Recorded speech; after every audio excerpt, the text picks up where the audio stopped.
देखो पिछले क्लास में हम लोग एफ ब्लॉक एलिमेंट पर काम कर रहे थे। एफ ब्लॉक एलिमेंट के बारे में आपको बताया गया कि यदि लास्ट इलेक्ट्रॉन एफ सबसेट में जाएगा तो वो एफ ब्लॉक एलिमेंट कहलाएगा।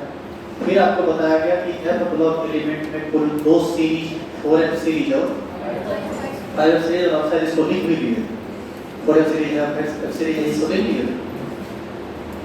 इसी से रिलेटेड एक दो और बातें जिसको आप नीचे देख लीजिए। पिछले क्लास में हम बोले थे लेकिन लिखा ही नहीं थे, यह लिखना जरूरी है कि एफ ब्लॉक का जितना एलिमेंट है यह सारा का सारा मॉडर्न पीरियडिक टेबल के ग्रुप 3 से बिलोंग करता है। बोले थे ना ये बात। देखो गूगल में प्रोजेक्टर पर थोड़ा वीडियो का क्वालिटी खराब हो जाता है, ध्यान दीजिए। ये हमारा पीरियडिक टेबल है और इस पीरियडिक टेबल में आप इधर देखिएगा, सब लोग ध्यान से सुनो, जल्दी कर लेना। यही सब में एफ ब्लॉक का एलिमेंट है। ये टोटल इसमें देखो 57 से लेकर 71 तक यहाँ लिखा हुआ है और 89 से लेकर 103 तक यहाँ लिखा हुआ है। ये सारा का सारा एफ ब्लॉक एलिमेंट है। लेंथ है ना, इसका प्रॉपर्टी मिलता है इसलिए इसको हम लेंथ है राइट, और इसका सारा का प्रॉपर्टी किनियन से मिलता है इसको, इसीलिए हम इसको 89 कहते हैं। वास्तव में ये सारा का सारा एलिमेंट यानी 4f सीरीज जिसको कहते हैं, जिसको आप लेंथेनाइट सीरीज कहते हैं, वास्तव में ये छठवां पीरियड में 6th पीरियड में, और जितना भी 89 सीरीज का एलिमेंट है ये सारा का सारा 7th पीरियड में। और ये सारा का सारा एलिमेंट इसको ऐसे हॉरिजॉन्टल रहना चाहिए था, फिर इसको भी ऐसे हॉरिजॉन्टल रहना चाहिए था, तो ये लंबा हो जाता, तो थोड़ा एडजस्ट करने में खराब लगता देखने में या फिर सही तरीके से प्लेस नहीं कर पाते हम लोग उसको कहीं पर। जैसे हमको इसी पर चेक करना है तो कितना आसानी से ये एक जगह दिख जाता है, लेकिन यदि हम इसी को लंबा करके दिखाएं तो थोड़ा टफ होता है, इसीलिए इसको हॉरिजॉन्टल कर दिया गया, लेकिन ये हॉरिजॉन्टल है नहीं। ये सारा का सारा एलिमेंट पीरियड नंबर 6 के ग्रुप 3 में है और ये सारा का सारा एलिमेंट पीरियड नंबर 7 के ग्रुप 3 में है। It means all f block elements belongs to group 3 of the modern periodic table, where lengthenite series belongs to group 6th period, group 6th period, while 89 group belongs to 7th period। यही बात अभी आपको लिखना है। क्या कोई दिक्कत है इसको समझने में? नीचे तो दीजिए लिख लीजिए। लिखेंगे all elements of F block, all elements of F block belongs to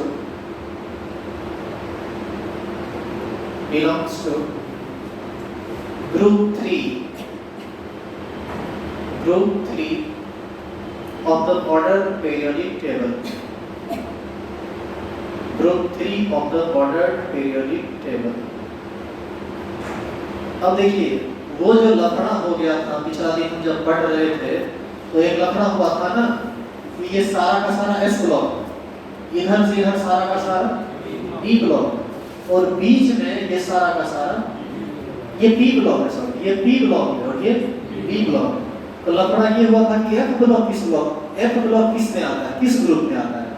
1 2 S block हो गया, 13 14 15 16 17 18 तक हो गया पी ब्लॉक, और 12 से लेके 3 से लेके 12 तक हो गया डी ब्लॉक, 18 ग्रुप सब आ गया उसी में। तो फिर एफ ब्लॉक कहां चला गया? एक्चुअल में ये सारा का सारा एफ ब्लॉक कहां पर है? 3rd group. कोई दिक्कत है? नीचे तो नहीं होगी।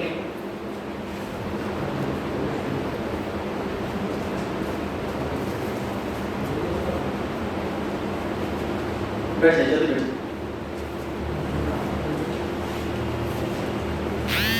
नीचे एरो देंगे और लिखेंगे all elements of lengthenite series, all elements of ऐसे lengthenite series belongs to 6th period of the modern periodic table, sixth period of the ordered periodic table.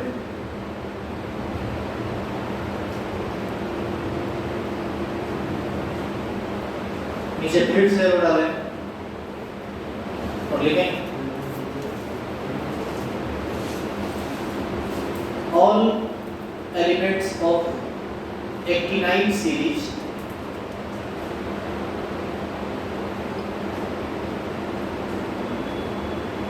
all elements of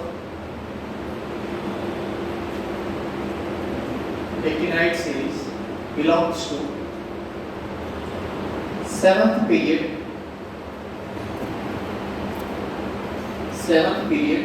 of the ordered periodic table.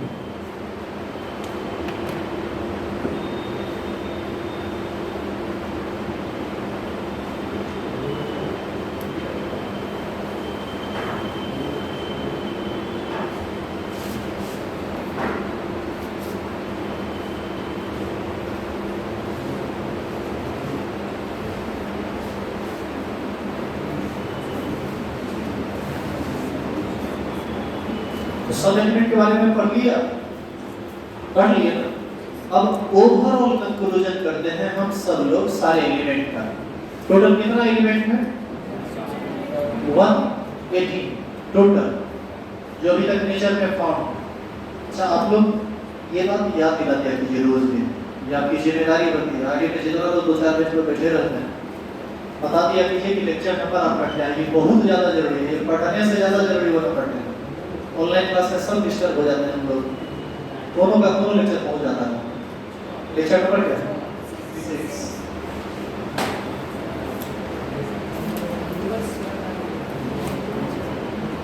तो अभी हम लोग क्या करने वाले हैं, overall conclusion देखेंगे पूरे पीरियड के बाद का, कौन कहाँ था, कैसे है, ओवरऑल सारी बातें हों। क्या हुआ?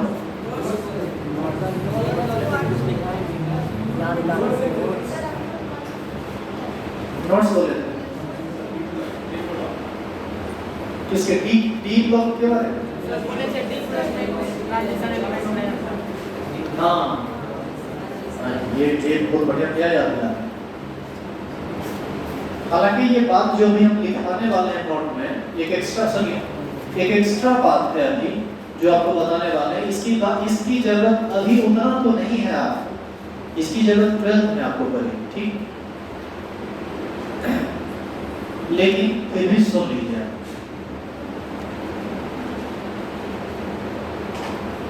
ग्रुप 12 का 3 एलिमेंट, सबसे पहला जिंक, इसके बाद कैडमियम और इसके बाद मर्क्यूरी। अब चेक कर लीजिए, आप देख सकते हैं यहाँ पर आपको दिख जाएगा, पीरियड टेबल दिखाते हैं। देखो ये ग्रुप नंबर 12 है, जिंक है, कैडमियम है और मर्क्यूरी है। ये भी अपने सिलेबस में नहीं है, इस पर कोई चर्चा नहीं कर, क्योंकि इसका ये सब जो चीज है ना, ये जस्ट इधर मतलब 6 महीना 7 महीना पहले डालाया ही है इसे, या साल भर का। तो अभी आपका कोई इससे रिलेटेड कोई चर्चा बुक में नहीं है और ना ही आपका सिलेबस है, इसलिए हम उस एलिमेंट पर चर्चा नहीं कर रहे हैं। और वैसे भी वो सब रेडियो एक्टिव एलिमेंट के अंतर्गत आता है, वो सब आपको पढ़ना अभी है ही नहीं और आपको लगता है पढ़ना होगा भी, क्योंकि वो सब नॉर्मल यूज में आने वाला एलिमेंट नहीं। तो हम इसकी चर्चा कर रहे हैं। चलो पहले बताओ कि किस ब्लॉक का एलिमेंट है, पहले देख के बताओ। डी ब्लॉक है ना, और यदि इसमें भी कंफ्यूजन है कि ये डी ब्लॉक है या नहीं, तो कंफिगरेशन लिख लेते हैं एक साथ, सब एक ही ग्रुप का है। ये वो डी ब्लॉक का होगा तो सारा का सारा डी ब्लॉक का होगा। तो ये 1s2 2s2 2p6 3s2 3p6 4s2 3d10। Configuration ऐसे ना लिखो क्या, ध्यान दीजिए, यहाँ से यहाँ तक का जो कंफिगरेशन है यही ऑर्गन का हमारा है। ये ऑर्गन 4s2 और 3d, तो ये सब लिख सकते हैं क्या? और करके अंत में क्या आया आपको, ये इसीलिए किस ब्लॉक का एलिमेंट हो, डी ब्लॉक का। इसका जब तुम कंफिगरेशन लिखोगे ना, तो ये आएगा तुमको क्रिप्टर 5s2 और 4d इसका 47 होता है, 48 होता है इसका एटॉमिक नंबर। निकालिएगा तो ये आ जाएगा। और इसके अंत में, इसे तो एसजी का हम आपको क्लास में बताए भी थे, इसके अंत में आपको आ जाएगा 5 मीटर, इसके अंत में 5 मीटर, इसके अंत में 40 और इसके अंत में 3 मीटर। सेम ग्रुप का है तो वो एक जैसा तो होगा ही होगा, वो बात तो आप पहले से जान रहे हैं। अब आगे की बात सुनिए, इस सब जगह पर डी के है, क्या इसमें इलेक्ट्रॉन और अतिरिक्त इलेक्ट्रॉन डाला जा सकता है? क्यों नहीं डाला जा सकता? क्योंकि ये फुल फील्ड है। अब इसमें इससे ज्यादा इलेक्ट्रॉन हम डाल ही नहीं सकते। तो S से यदि इलेक्ट्रॉन निकल के D में जाना चाहे तो क्या ये काम यहाँ पॉसिबल है? ये काम सिर्फ वहां पॉसिबल है जहां पर D के पास जगह खाली है। और ऐसा ना ही जिंक में पॉसिबल है, ना ही कैडमियम में पॉसिबल है, और ना ही मरकरी में पॉसिबल है। इसका मतलब है कि इस तीनों एलिमेंट में इलेक्ट्रॉन का ट्रांजिशन संभव नहीं। यानी इसके S से इलेक्ट्रॉन निकलकर D में नहीं जा सकता है, यहाँ भी S से इलेक्ट्रॉन निकलकर D में नहीं जा सकता है, यहाँ भी S से इलेक्ट्रॉन निकलकर D में नहीं जा सकता। यानी एक ऑर्बिटल से दूसरे ऑर्बिटल में ट्रांजिट नहीं करेगा। इसीलिए यह सारा एलिमेंट D ब्लॉक के होने के बावजूद भी ट्रांजिशन एलिमेंट नहीं कहलाता, क्योंकि ट्रांजिशन एलिमेंट हम सिर्फ उसी को कहेंगे जहां पर D ऑर्बिटल के पास जगह, जहां पर D ऑर्बिटल खाली हो, जहां पर हम उसको इलेक्ट्रॉन को यदि ट्रांजिट करें तो हम इलेक्ट्रॉन को वहां पर डाल सकते हैं। जैसे यदि D9 भी है तो एक इलेक्ट्रॉन आसानी से उसमें जा सकता है, मतलब वहां खाली जगह है, वहां ऑर्बिटल वैकेंट है, तभी मतलब D ऑर्बिटल वैकेंट हो तभी हम उसको ट्रांजिशन एलिमेंट कहेंगे, अदरवाइज ट्रांजिशन एलिमेंट नहीं है। तो यहाँ पर हम एक्चुअली ये आपको कहने वाले थे नोट्स में, ये एक एक्स्ट्रा बात है जो उस समय बता देना चाहिए था, दिमाग से स्लिप करके अभी बता देते हैं कि जिंक, कैडमियम और मरकरी बिलोंग करता है ग्रुप 12 एलिमेंट से, और यह D ब्लॉक का एलिमेंट है। लेकिन D ब्लॉक एलिमेंट होने के बावजूद भी यह ट्रांजिशन एलिमेंट नहीं है, क्योंकि इसका D ऑर्बिटल वैकेंट नहीं है। केवल वही D block element transition element कहलाएगा जिसके पास वैकेंट D ऑर्बिटल होगा, चाहे वह हाफ फील्ड क्यों ना हो। मतलब जरूरी नहीं है कि पूरा का पूरा फुल्ली वैकेंट हो, कम से कम एक इलेक्ट्रॉन का भी जगह उसके पास होना चाहिए, ताकि वह पीछे से इलेक्ट्रॉन को गेन कर सके या इलेक्ट्रॉन का ट्रांजिशन संभव हो। क्या आई बात समझ? एक और बात, कल एक आदमी कुछ क्वेश्चन कर रहे थे, सर इसका हम जवाब दे भी दिए थे कि सर क्रोमियम में और कॉपर में ही हम देखे हैं कि इलेक्ट्रॉन निकल के भाग रहा है, एक्सेप्शनल केस। याद है एक्सेप्शन जब होता था तो कॉपर से और क्रोमियम से, यही तो एक्सेप्शनल कॉन्फ़िगरेशन था जहां पर S से इलेक्ट्रॉन निकलता था और D में चला जाता था, एक बार फुल फिल करने के लिए और एक बार हाफ फिल करने के लिए। तो उनका कहना ये था कि सर क्या कॉपर और क्रोमियम ही ट्रांजिशन एलिमेंट कहलाएगा, क्या दूसरा ट्रांजिशन एलिमेंट नहीं कहलाएगा? तो इसका जवाब है कि दूसरा ट्रांजिशन एलिमेंट कहलाएगा। इसलिए कहलाएगा क्योंकि नॉर्मली जैसे मान लो स्कैंडियम का लास्ट कॉन्फ़िगरेशन लिखोगे आएगा 4s2 3d1। तो नॉर्मल कंडीशन में तो ये कभी भी इलेक्ट्रॉन को D में नहीं भेजेगा, अपने आप स्वतः ये काम नहीं होगा। लेकिन इसका यदि एनर्जी बढ़ा दिया जाए तो इलेक्ट्रॉन अतिरिक्त एनर्जी लेकर S से निकल के किसमें जा सकता है? D में, क्योंकि D में जगह खाली है, और इसीलिए हम लोग इसको ट्रांजिशन एलिमेंट कहें। जबकि यहाँ पर अपने आप तो ऐसे इलेक्ट्रॉन गया नहीं, लेकिन हायर एनर्जी के शेप में ऐसा संभव हो पाता है। इसीलिए हम ये कहेंगे कि जिंक, कैडमियम और मरकरी इस तीन को छोड़कर बाकी जितना भी D ब्लॉक एलिमेंट है वो सारा का सारा ट्रांजिशन एलिमेंट है। इस सब को हम D ब्लॉक में अंतर्गत रखते हैं, लेकिन ट्रांजिशन एलिमेंट नहीं है due to completely filled D orbital. यही बात समझ, इसी बात को पढ़कर लिख लीजिए। अच्छा, ये जो बात हम बोले आपको ये समझ में आया कि हम क्या क्या बोल के निकल रहे हैं, या कोई दिक्कत है, परेशानी है? बोली खड़ा हो, क्या दिक्कत है? दिक्कत है तो मुझे देखो, कभी ना लोगों को कभी लोगों को यही समझ में नहीं आता है कि हम क्या नहीं समझ रहे हैं। समझे हमारी बात? जब पढ़ा के सारा टॉपिक समाप्त हो जाता है तो कभी लोगों को ये समझ में नहीं आता है कि हम समझ क्या रहे हैं। यदि ऐसा सिचुएशन है तो बताइए, यही बात है, बताए यही सिचुएशन। हमको लग रहा था कि कुछ ऐसा ही होने वाला है, क्योंकि कोई एक पॉइंट नहीं है जिस पर समस्या आ रही हो। समस्या कंप्लीटली है, क्लास छोड़े हैं, क्लास छोड़े भी नहीं और समस्या भी। चलिए आ जाइए, आइए ऊपर ऊपर हो, तुम्हारे बहाने और भी लोग समझ आए।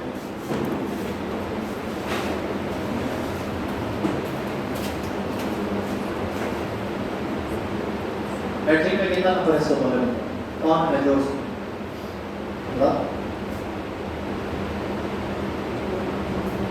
81%। तो जोर से बोलो कितना नंबर है? जोर से बोलो 405 नंबर। 81% का अपना मतलब होता है। हमको लगा कम में पढ़े कहीं कमजोर तो नहीं हो, यदि तुमको 10th में 81% नंबर है, चलो थोड़ा साइड हो जाए, तो तुम कहीं से कमजोर नहीं। पहले इस बात को समझो। अब आगे की बात, ये s ऑर्बिटल है और ये d ऑर्बिटल,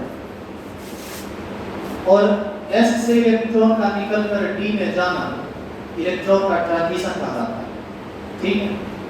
और जो एलिमेंट ये काम लोअर एनर्जेटिक स्टेट में, नॉर्मल एनर्जेटिक स्टेट में या हायर एनर्जेटिक स्टेट में कर सकता है, वो सारा का सारा एलिमेंट क्या कहलाता है? Transition element. जनरली ये काम p ब्लॉक एलिमेंट में होता है, क्योंकि p ब्लॉक एलिमेंट में ही वेकेंट p ऑर्बिटल होता है।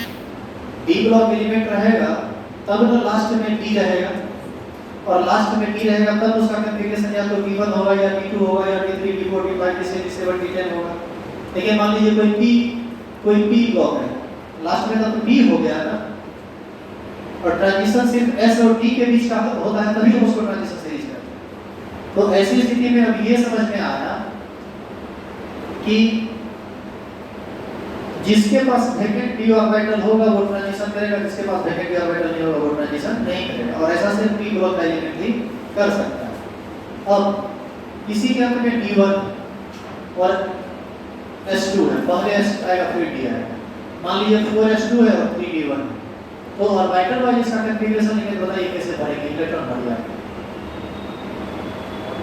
हां,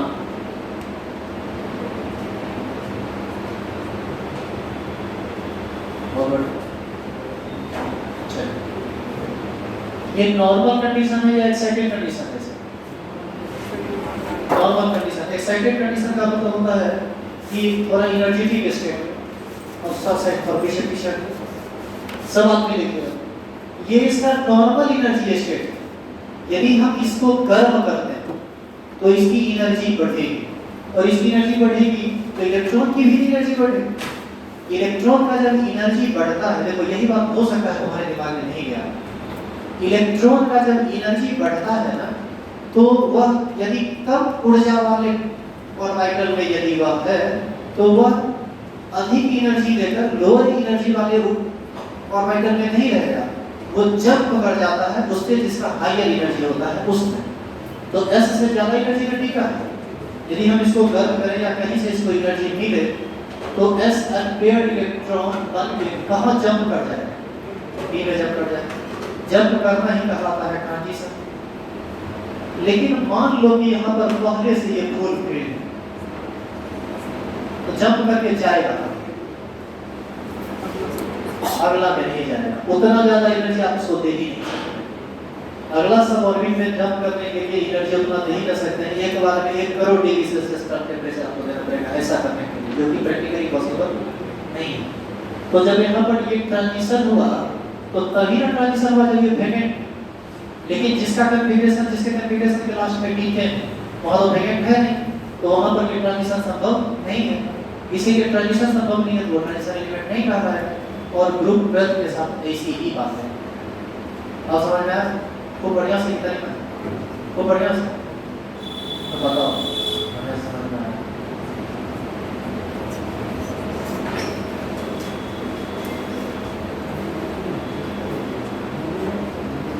तो हमको बताओ कि मैग्नीज ट्रांजिशन एलिमेंट है या नहीं, पहले लिख के बताओ, समझाओ हमको।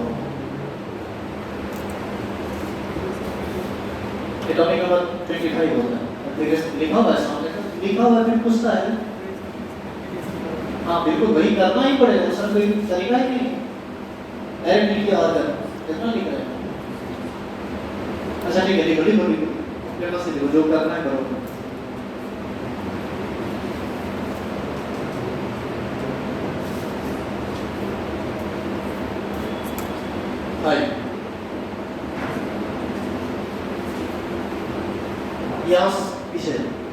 यहाँ से यहाँ तक ऑर्गन कहाँ है? और 4:3d5 काम यहीं पर होना है, तो सिर्फ इसका ऑर्बिटल वाइज डायग्राम बना। और आप लोग भी तैयार रहिए, बोर्ड पर बुलाया जाएगा, लिखने के लिए पूछा जाएगा, पीटा जाएगा, सब व्यवस्था होगा। रुपया न दिए, वो मजाक है, व्यवस्था देंगे कि नहीं देंगे? शरीर उसी का हिस्सा है।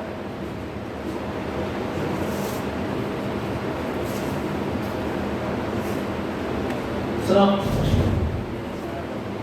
कितना इलेक्ट्रॉन भर दिया? अब पहले जो 2 को भरा, बोले थे ना पहले एक करके भरा जाता है, फिर 2 को काहे भरा? क्या है बोल रहे, कैसे समझिएगा? ऐसे है तो पहले एक भरे, 2 था अनपेयर्ड था, पेयर्ड है, D5 है तो पहले एक करके भरेंगे, बचेगा तो बाहर से अंदर से अपोजिट स्ट्रिंग में पेयर्ड करते हुए चलेंगे। मोर्स रूल और पॉली एक्सक्लूजन प्रिंसिपल में यही बात हम लोग पढ़े। अब बताइए कि यहाँ से इलेक्ट्रॉन निकल सकता है या नहीं? वैकेंट है, कैसे आप कहते हैं वैकेंट? D5 है, D10 तक जा सकता है, वो 6 रख सकता है, 7 रख सकता है, इलेक्ट्रॉन यहाँ से भी यहाँ जा सकता है। लेकिन अब आप लोग थोड़ा ध्यान दीजिए, या ये भी ट्रांजिशन एलिमेंट आपको ध्यान दीजिए, यहाँ ये हाफ फील्ड, और यदि एक इलेक्ट्रॉन निकल के यहाँ जाएगा तो ये पार्शियल फील्ड में कन्वर्ट कर जाएगा, और हाफ फील्ड ज्यादा स्टेबल होता है पार्शियल फील्ड से। तो यहाँ से यहाँ इलेक्ट्रॉन निकाल कर भेजने के लिए काफी मात्रा में एनर्जी की आवश्यकता पड़ेगी, और यदि हम ऐसा कर पाते हैं तो इलेक्ट्रॉन आसानी से निकलकर वहां जा सकता है। लेकिन यदि यही फुल फील्ड रहता था तो कितनों एनर्जी आप दे दीजिएगा, यहाँ कुछ होने वाला नहीं है, तो यहाँ कोई ट्रांजिशन नहीं है। बैठे आप आगे पढ़िएगा, इसीलिए जिंक वगैरह जो है कलरलेस कंपाउंड का निर्माण करता है। ये सब आप 12th में पढ़िएगा, अभी आपके लेवल के से बहुत ज़्यादा ऊपर का है। कलर आपको बताया जाएगा इसी तौर पर कि कलर किसका क्या होता है, यही इलेक्ट्रॉन पर डिपेंड करता है कि इसका कलर क्या होता है। खैर इधर उधर की बातें बहुत ज़्यादा होने लगी, आइए हम अपने मेन टॉपिक पर लौटते हैं। नोट में लिखना है,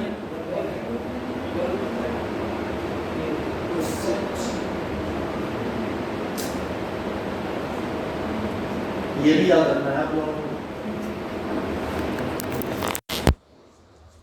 पूरा लेक्चर बर्बाद हो गया।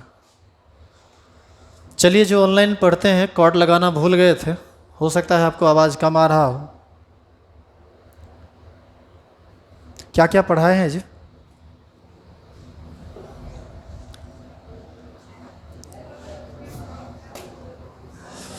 हम बस 2 मिनट में सारी बातों को बोल देते हैं जो पीछे पढ़ाया गया है।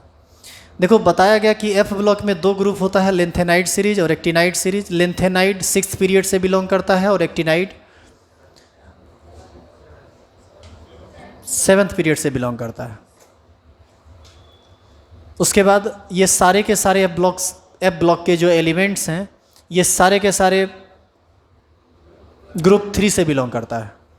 और अभी हम बताने लगे कुछ नोट्स में एक्स्ट्रा में आप लिख लीजिए। लिखिए तो,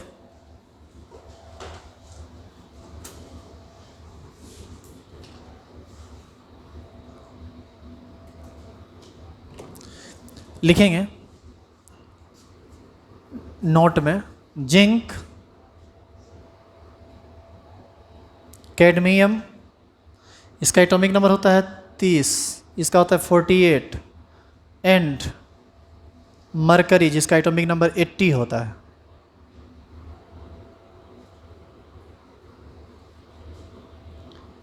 belongs to group 12 of the modern periodic table.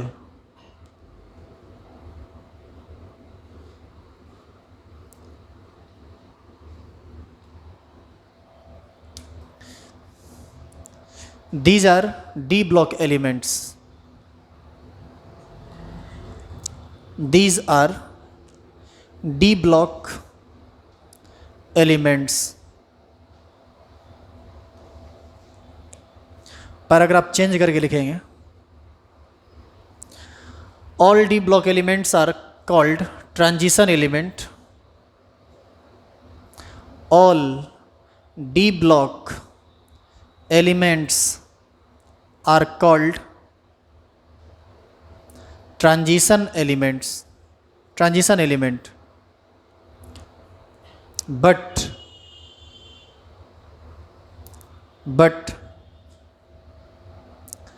Zinc, cadmium and mercury, but zinc, cadmium and mercury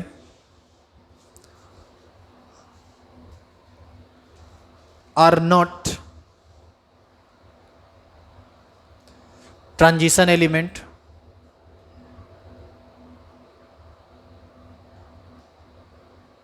because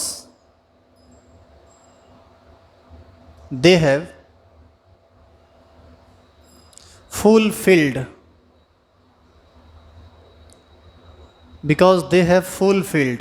bracket में लिख दीजिएगा D10 d orbital, fulfilled d orbital.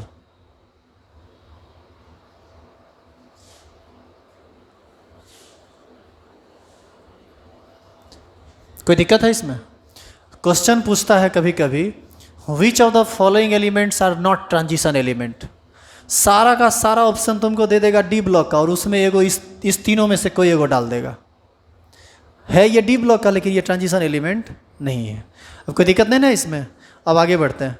अब इस चैप्टर का जो रेस्ट बात है ओवरऑल कुछ कम बातों पर काम कर लेते हैं। देखो आप लोग, ये हमारा मॉडर्न पीरियोडिक टेबल है और सुनिएगा ध्यान से, इधर सब लोग नज़र दे दीजिए। पहला पीरियड में हाइड्रोजन और हीलियम है और पहला पीरियड में केवल 2 ही एलिमेंट है। दूसरा लिथियम से स्टार्ट होकर नियन तक जाता है और इसमें केवल 8 एलिमेंट। तीसरा में भी केवल 8 ही एलिमेंट। चौथा में 18, पांचवा पीरियड में भी 18, लेकिन छठा पीरियड में कितना एलिमेंट है? 32।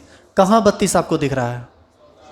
देखो 18 यहाँ से लेकर यहाँ तक और 14 एफ ब्लॉक वाला, चूँकि वो याद है ना 6 पीरियड वाला 14 एलिमेंट घुसेगा उसमें, तो 18 और प्लस 14 कितना हो जाएगा? 32। और 7th पीरियड में भी कितना एलिमेंट्स है? 32। अब आई बात समझ में? तो हम कह सकते हैं कि first period is shortest period of modern periodic table which contain only 2 elements. बोलिए हाँ या ना? शॉर्टेस्ट है ये, सबसे छोटा। Second period and third period are short period of modern periodic table which contain 8 elements only. Fourth period and 5th period are long period of modern periodic table which contain 18 elements in each। ये दोनों लंबा period है, दोनों में 18 element है।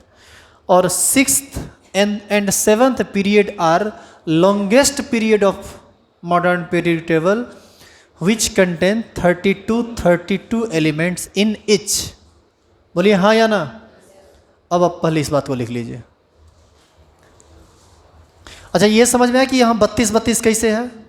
यहाँ भी 18 होगा इसमें और एक्टिनाइड का 14 जुड़ जाएगा तो 18 और 14 32 हो जाएगा। ठीक है, लिखिए। First period is shortest period of modern periodic table. First period is shortest period. First period is shortest period of modern periodic table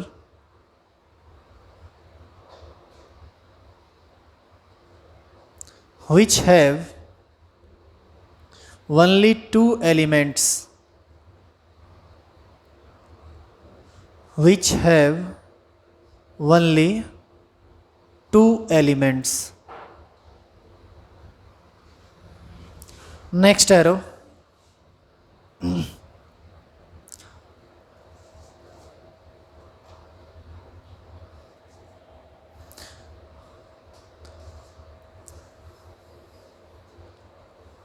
Second period and third period are long period, short period। Second period and third period are short period which contain 8 elements in each। which contain 8 elements in each। प्रत्येक में कितना कितना element रहता है? 8। Next, fourth and fifth period, fourth and fifth period are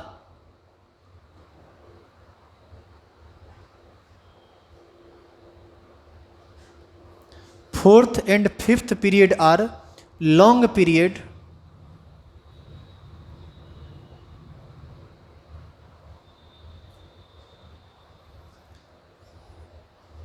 which contain 18 elements in each।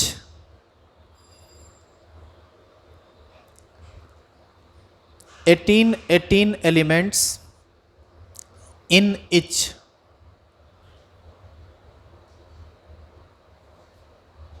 Next arrow, sixth and seventh period are longest period. Sixth and seventh period are longest period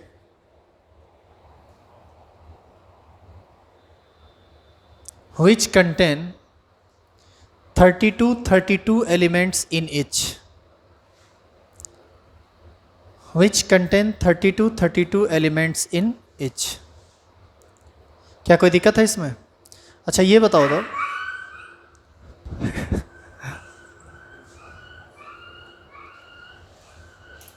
आदमी सब एकदम गया है अजीब हो, अंदर की जो है ना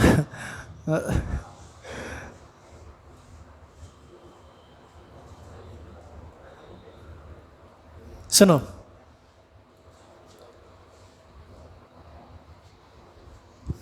किसी एलिमेंट में ऑर्बिट नंबर कितना होता है? उतना ही होता है जितना उसका पीरियड नंबर होता है। अब यदि हम चौथे पीरियड की बात करें तो इस सब में ऑर्बिट 4 होगा। इसका ये मतलब हुआ ना कि यदि हम सेम पीरियड के एलिमेंट पर काम करेंगे तो उस सब में ऑर्बिट की संख्या समान होगी। तो हम कह सकते हैं elements of same period having same number of orbits. बोलिए हाँ या ना? और जिस पीरियड का नंबर होगा उतना ही ऑर्बिट उसमें होगा। यानी एक प्रॉपर्टी हमको ये पता चला ना कि यदि हम, जैसे तुम क्या देख रहा था कि हम ऊपर से नीचे जाते हैं इस ग्रुप में तो सबका वैलेंसी एक जैसा आया, जुड़ने का तरीका एक जैसा आया। उसी प्रकार जब तुम इस पीरियड में बाएं से दाएं जाओगे, यानी इस ग्रुप को तुम चेक करोगे तो तुमको एक प्रॉपर्टी इसका समान आएगा, और वह यह है कि सब में ऑर्बिट की संख्या समान होती है। तो हम लोग कह सकते हैं elements of same period having same number of orbits and it equal to period number. लिखे नीचे रो देगा, लिखेंगे elements of same period, elements of same period having, elements of same period having same number of orbits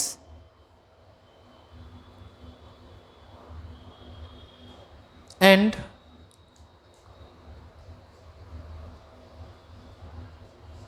equal to period number।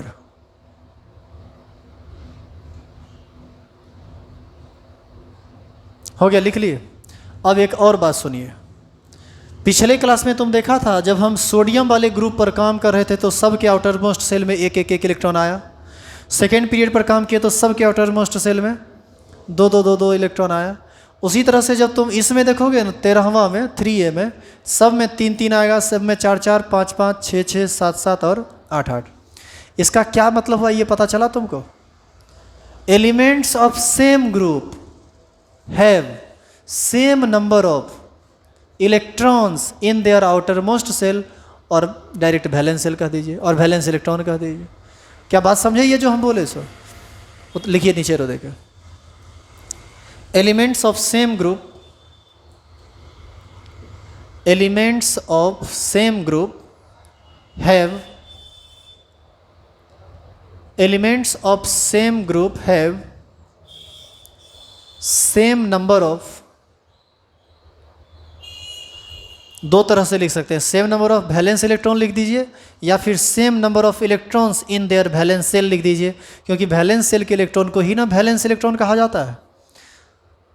Same number of electrons in their valence shell. Elements of same group have या having same number of electrons in their valence cell.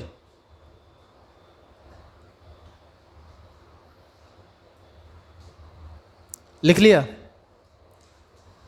नीचे arrow दीजिए और लिखिए।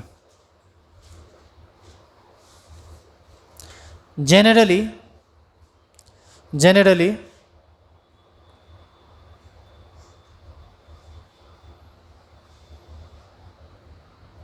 valence electron of element, generally valence electron of elements is equal to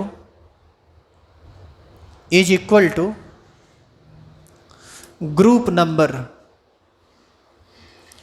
is equal to group number.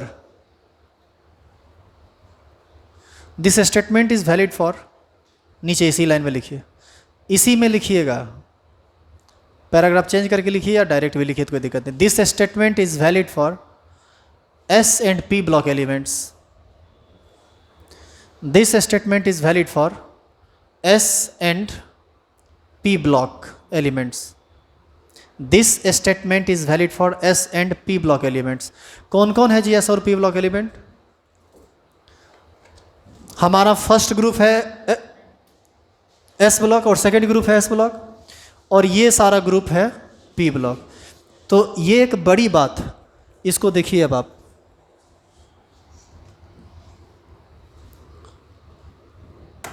सुनो ना ध्यान से, हम यहाँ पर लिखते हैं ग्रुप नंबर और इस तरफ लिखते हैं वैलेंस इलेक्ट्रॉन। फर्स्ट ग्रुप को ही ना हम लोग 1A भी कहते हैं, बोलो हाँ या ना? पता है यही हाँ ना नहीं बोला था ना तो 12th वाले को छुट्टी दे दी है हम कल। खिस्सा सुन लो, तुम लोग के लिए सुनना ज़रूरी है, नए हो ना, अभी तुम पर गुस्सा नहीं कर सकते हैं क्योंकि तुम सारे सिस्टम को समझे नहीं हो। यहाँ आदमी को पढ़ाया जाता है, मुर्दा को नहीं, समझ गया? और यदि हमारे बोलने के वर्सन से तुमको इस बात का एहसास हो कि हम तुमसे कुछ बोलवाना चाह रहे हैं तो तुमको बोलना है, नहीं बोला तो पिटा जाओगे, अन्यथा क्लास सस्पेंड हो जाएगी। उस दिन की क्लास, जिस समय आप मुंह बंद कर लिए आपका क्लास सस्पेंड हो जाएगा आजकल। और ये लक्षण आजकल इधर 1-2 साल से देखने के लिए मिल रहा है और हिंदी मीडियम वाला में ये लक्षण नहीं दिखता है, ये लक्षण CBSE और इंग्लिश मीडियम वालों में दिखता है। और उसका रीज़न है, उसका हम टोटल रीज़न जानते हैं। ये जितना CBSE वाले लोग होते हैं, इंग्लिश मीडियम वाले लोग होते हैं, मिला जुला के अच्छा फैमिली से बिलोंग करते हैं, उन सब के पास मोबाइल होता है। मोबाइल में गेम खेलता रहेगा और वो भदरसुन्न हो जाता है एकदम, उसको कुछ ना सुनाई पड़ता है ना दिखाई पड़ता है, हाँ ना बोलने की स्थिति में नहीं रहता है। वो एक्चुअल में उसका दिमाग किसी एक ही चीज़ पर कंसंट्रेट रहता है। वो सोच रहा है, देखो गलती उसका भी नहीं है, वो सोच रहा है कि हम समझ रहे हैं और समझने के दौरान वो हमारी उन बातों को सुन और समझ ही नहीं पाता है जो हम उसे बुलवाना चाह रहे हैं। एक आध को हाँ ना बोला ठीक हुआ, नहीं बोला तो वो बंद हो गया। एक आध को कि हाँ ना बोलने से कुछ नहीं होगा, आगे से ये गलती कीजिएगा पिटा जाइएगा, लड़का लड़की जो भी है सब, और नहीं तो शुरू में 2-4 दिन क्लास सस्पेंड होगा, अपने आदत पकड़ लीजिएगा। उसके बावजूद भी यदि आप नहीं माने, मार मार के भगा देंगे, क्योंकि यहाँ मुर्दा को पढ़ाया नहीं जाता है। आप यदि सामने बैठे हुए हैं और जिंदा हैं तो जिंदा होने का एहसास आपको हमको दिलाना पड़ेगा। और यदि आप एकदम न्यूट्रल हो गए और ऐसा लग रहा है कि एकदम कोई मूवमेंट ही नहीं है तो पीठ फाड़ देंगे हम। आगे से ध्यान रखिएगा। ग्रुप नंबर 1 है तो इसका वैलेंस इलेक्ट्रॉन भी कितना होगा? 1। बस इसी तरह से ग्रुप नंबर 2 को ही हम लोग कहते हैं 2A। हाँ, एक बात और होती है, कभी कभी लोगों को समझ में नहीं आता है। हम पूछेंगे रे समझा, तो समझा यदि पूछे ना कि समझा तो मेरा मुंह देखते रहेगा ऐसे करके, समझा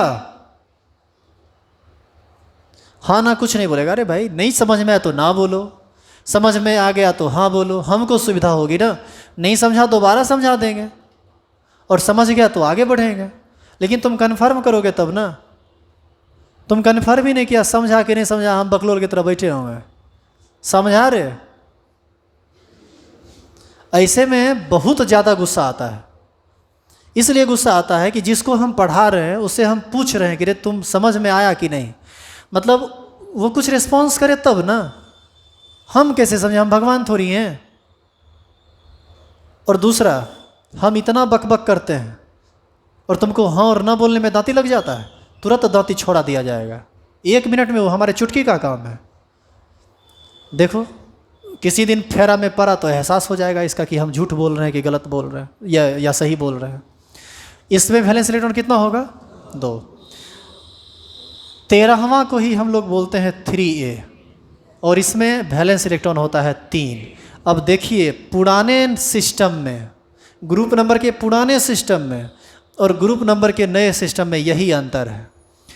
पुराने सिस्टम के अनुसार ग्रुप 3 है तो इसमें वैलेंस इलेक्ट्रॉन कितना है? 3। और नए सिस्टम के अनुसार ग्रुप नंबर 13 है, इसमें वैलेंस इलेक्ट्रॉन हो जाएगा 10 माइनस 13 माइनस 10, मतलब ग्रुप नंबर माइनस 10, ये हो जाएगा। तो पुराना का भी अपना वैल्यू है और इसका अपना अलग है बात। 14 को हम 4a कहते हैं और इसमें 4। 15th को हम लोग 5a कहते हैं, इसमें 5। 16th को हम लोग 6a कहते हैं, इसमें 6। 17th को हम लोग 7a कहते हैं, इसमें 7। और 18th ग्रुप को हम लोग 8a या 0 ग्रुप कहा जाता है, इसमें 8। उतारिए जल्दी से।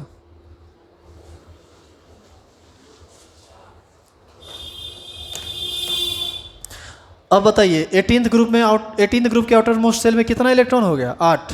इसीलिए इसको हम लोग कहेंगे ये फुल फील्ड है और इसका ऑक्टेट पूरा है, और इसीलिए यह क्या है? Noble gas. इसीलिए ग्रुप 18 एलिमेंट नोबेल गैस कहलाता है। और इसी वैलेंस इलेक्ट्रॉन के आधार पर इसका वैलेंसी निर्भर करता है।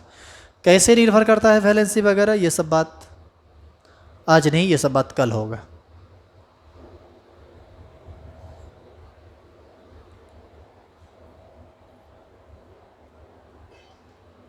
लेकिन कुछ बात आज भी होगा,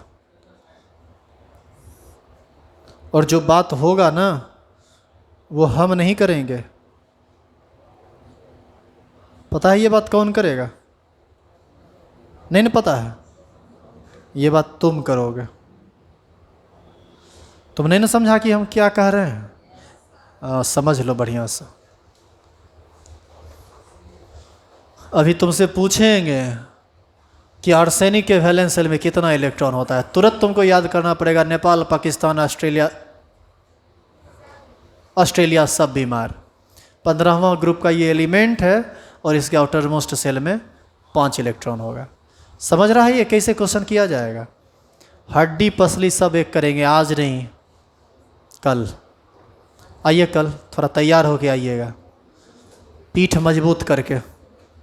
ये जो मुंह बंद करके रहते हो ना, इसको, इस आदत को तुरंत सुधार लो, नहीं तो हाल बेहाल हो जाएगा। एडमिशन और तो सबका हो ही गया है, कोई टेंशन नहीं ना है। तैयार रहिए अब इसके लिए भी। अब पहले बैच को थोड़ा हम फ्रेश करेंगे। बैच फ्रेश करने का मतलब समझ नहीं रहे हैं आप? तब आप पढ़ाएंगे। बैच फ्रेश करने का मतलब होता है, वो आप समझ रहे हैं, समझाने की जरूरत नहीं है। ये केमिस्ट्री थोड़ी है जो आपको समझ में नहीं आता है। जाइए, आइए कल।